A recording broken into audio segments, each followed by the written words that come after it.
હરણી boat કાંડ બાદ boating બંધ કરવાના નિર્ણયને લઈને વિરોધ જોવા મળી રહ્યો છે। હરણી બોટ કાંડ 21 જગ્યાએ પ્રવાસીઓ માટે ચાલતું બોટિંગ બંધ કરવામાં આવ્યું હતું, ત્યારે મહેસાણાના વિજાપુર નજીક તિરુપતિ ઋષિવન નેચરલ પાર્કમાં મેન મેડ 3.5 ફૂટનું તળાવ, તેમાં પણ બોટિંગ બંધ છે, જ્યાં માત્ર 3.5 ફૂટ પાણી હોવા છતાં બોટિંગ બંધ રાખવાનો નિર્ણયને કારણે સંચાલકોને ભારે નુકસાન છે।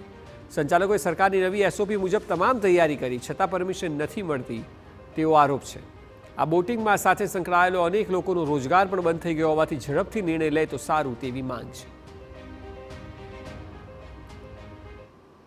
આ 3.5 ફૂટનું અમારું તળાવ બનાવેલું છે, મેન મેડ તળાવ છે।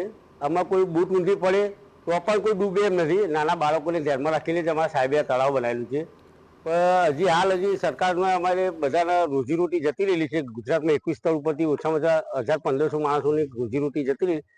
આ ધ્યાનમાં રાખીને સરકારે આનો જલ્દીથી નિર્ણય લેવો જોઈએ।